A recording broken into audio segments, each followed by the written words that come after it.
All right, we'll get started with opening statements from Curt. Are really, really fortunate to have her in our league. The impact of Caitlin Clark's first year is unprecedented. Viewership, fans, coverage, and multiple broken records have seen the WNBA benefit from her special talent. Those who have had to suffer the brunt of her skill are, however, WNBA head coaches who scrambled all season to draw schemes to slow her down. Well, they've all now broken their silence about the rookie. Join me today as I explain why WNBA coaches have broken their silences about Caitlin Clark. Talk of the league. The arrival of Caitlin Clark onto our screens has got everyone talking. From fans, the media, basketball legends, and even WNBA coaches. Obviously, many great talents have come before her, but her talent has got many talking about women's basketball like never before. In simple terms, she is the talk of the league. Fans and critics alike have made her a trending topic, so it is not surprising that WNBA coaches who spent all season trying to slow her down are now talking about her. For some, it's nothing personal. They just have to stop the best player on the Indiana Fever's team. And who could that possibly be if not the young guard? In any case, when questions about Caitlin came up this past season, WNBA coaches were either arrogant or trying to be diplomatic with their answers. Some, who secretly have nothing but admiration for the guard because, after all, who wouldn't want her on their team, feigned otherwise. Well, that's only normal after the guard spent the long season tormenting these coaches' defensive schemes. Teresa Weatherspoon? Any more for Coach? Just one more for me. This next stretch of games against the Fever, the Wings, how are you going to use this as a measuring stick to assess whether or not maybe some changes need to happen? This is Teresa Weatherspoon walking away after getting asked questions about Indiana Fevers and how her team plans to face them. Well, one could easily refer to her actions as frustrations, since her team was on a 3-game losing streak, including losing to the worst team in the league.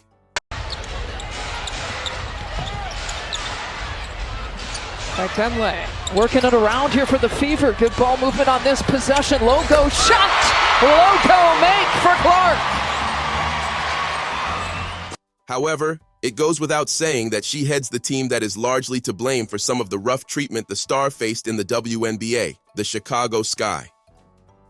17% of the WNBA's flagrant fouls in the 2024 season were committed against Caitlin Clark, and the Chicago Sky is largely to blame for most of it.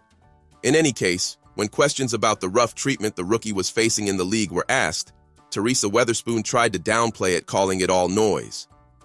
Angel Reese's hard foul on Caitlin was called out in particular, and all Weatherspoon had to say was, the game is physical, and Caitlin should expect nothing less. I mean, they understand what the game is. The game is going to be physical. Certain things happen in the game. You have to understand it and have a clear mind of what just happened and move to the next thing. We talk about greatness. Greatness we have amnesia. You have amnesia and you get to the next play. Some things are going to happen. It's not intentional.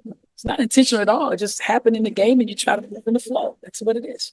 In her words, the fouls on Caitlin are being overblown, but we can all see that it is in fact not talked about enough. Caitlin faced the Chicago Sky 4 times, winning 3 while averaging 20.5 points, 10 assists, and 6.5 rebounds. The rookie was Teresa Weatherspoon's biggest headache in the 2024 season, but that shouldn't have made the first-year head coach a partial observer.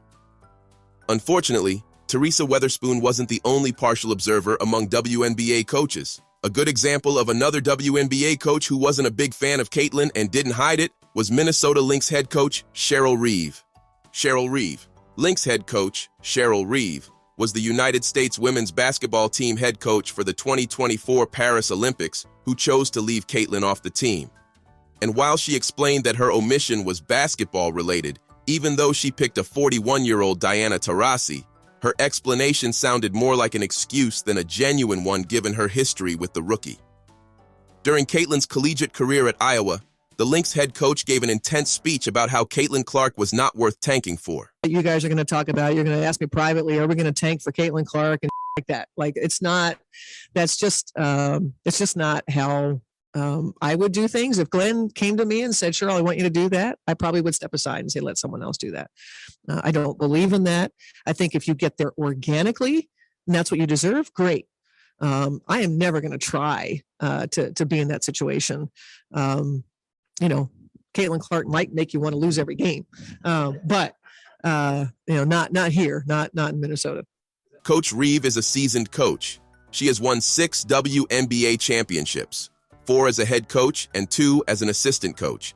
And while she might be speaking from experience, since tanking is no doubt an unsportsmanlike tactic, she calling Caitlin and the team owner by name makes her explanation more personal than a concern. And what better proof that is personal than the fact that in her first game against the rookie, she took a shot at Caitlin and her fans. I don't give 2 shits. Not even 1 shit, Reeve said when asked her thoughts on people cheering for that other side in the arena. For that other side, I mean, I don't give 2 shits. how about 1? Not even 1 shit. Reeve made waves on social media when she agreed with a post on X that the WNBA only cared about Caitlin Clark when lamenting a lack of broadcast coverage for the Minnesota Lynx. Well, for these reasons, and many other reasons, Caitlin took games against the Minnesota Lynx like a revenge tour. In 3 games against the Lynx, she averaged 22 points, 7 assists, and 5 rebounds per game. Against the Lynx, Caitlin Clark was scoring her points, breaking ankles, and blocking an 8-year vet and former All-Star Courtney Williams. Made a push and almost were able to pull it out. This game has been much more closer. What a play by Caitlin Clark. I mean, how better to describe this as a revenge game than the fact that Caitlin was pumping up Reeve's own crowd while staring her down in the last seconds of the game. And Clark gives a round of applause to all the fans in this building who have come out to cheer her and the Fever. There's her mom and her dad. Now, she's played a lot in this building, right? With the Big Ten championship last couple of years, and it was amazing being here. It was like, they called it Carver North. All the fans, and Caitlin Clark coming in to Target Center, and she's going to go away. Well, a performance like that would make anyone come around to praise Caitlin Clark. So, it came as no surprise that Cheryl Reeve had a change of tune after Caitlin's historic rookie season. The 4-time WNBA champion called Caitlin a future Hall of Famer who has had a great impact on the game already. Future Hall of Famer, and has had a great impact on the game already.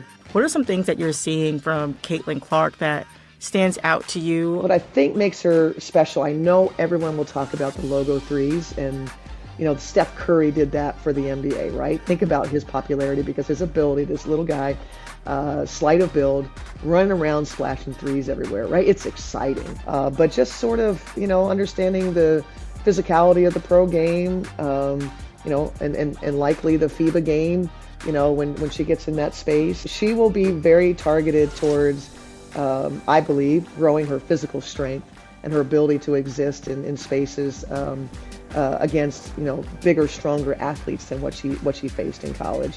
So obviously future Hall of Famer, and has had a great impact on the game already. But while it might have taken Cheryl Reeve this long to appreciate what a talent Caitlin Clark is publicly, coaches like Sandy Brondello didn't have to hate on the sensation before praising her.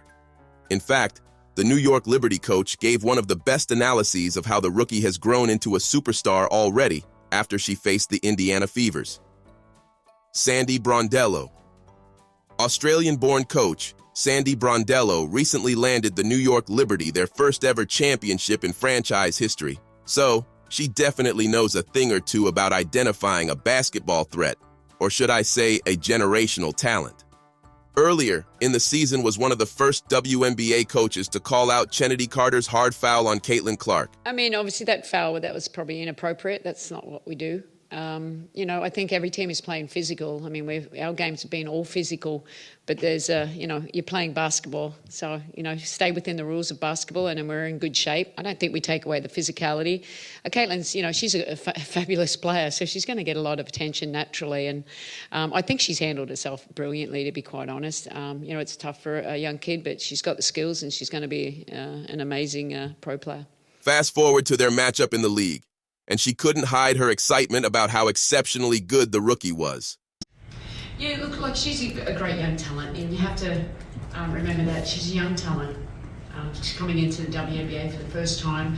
She's going to be a really good pro. I know that much. But it's hard coming in as a number one. When's the last time a number one pick has come in and dominated from the start. And I think she's had some really good moments. For sure, she had 20 in the first game. You were able to keep her to single digits in that last game. But very capable, can't leave her open. So I think the whole game plan's around her, and she's going to be a player that will continue to grow because I think she's a quick learner, she's got high basketball IQ. So she's going to be okay. Basketball coaches are either an arrogant bunch or at best trying to be diplomatic, as they wouldn't want to disorganize their team by openly admitting that Caitlin is better than their squad. However, that didn't matter to Sandy, as could care less when praising how the rookie has taken in the pressure of being a #1 pick and gone on to be a superstar. Sandy Brondello's confession that Caitlin Clark has been dominant even for a rookie, and openly stating that how her best shot at winning against the Indiana Fever was keeping Caitlin quiet all game, is by far the most honest analysis about Caitlin Clark from any WNBA coach. The Indiana Fever's guard is a threat at any point on the court.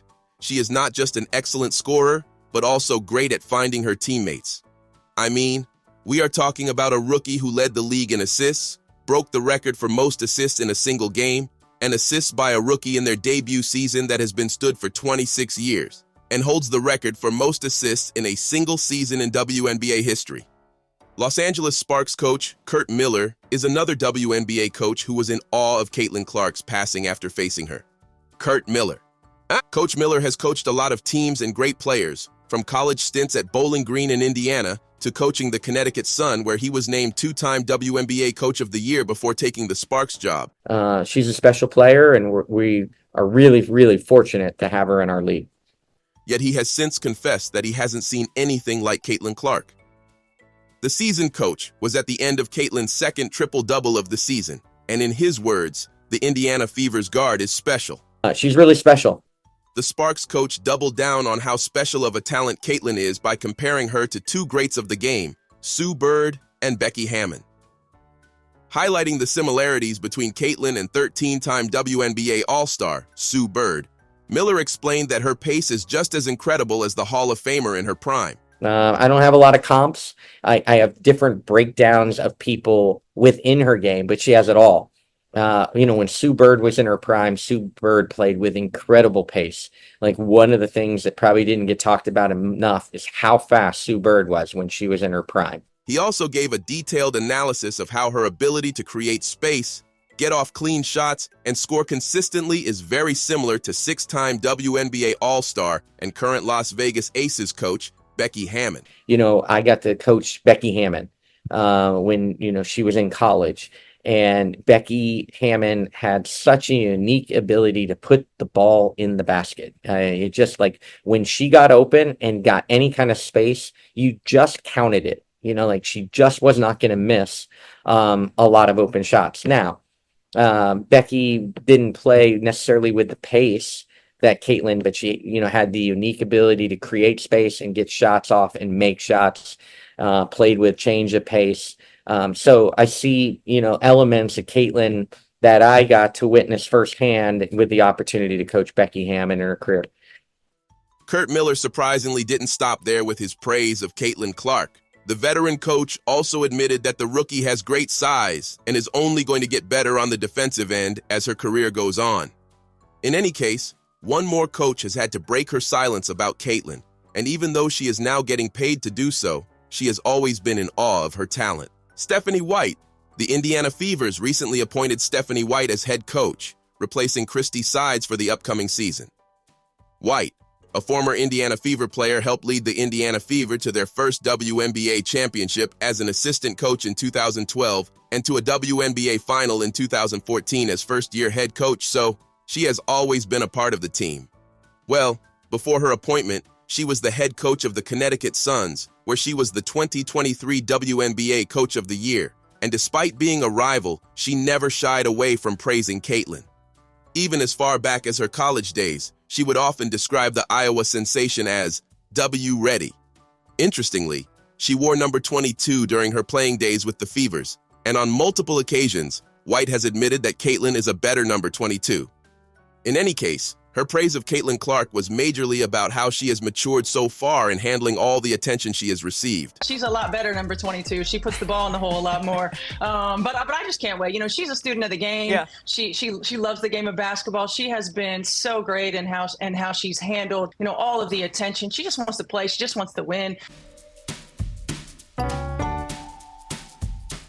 And I'm looking forward to coaching players like that and this young franchise, this young team, and taking our next steps. Shouldering all of that attention while staying humble and cool-headed is no joke.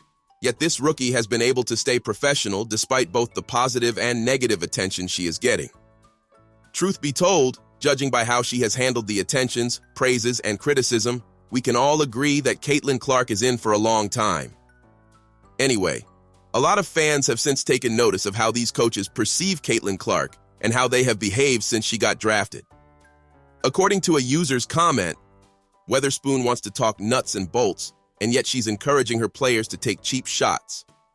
Another user commented, "It was a real messed up season for sure, but this young lady of 22 sure stood her ground, and I think that her not biting at all the bullshit and saying nothing seems to piss off all of them."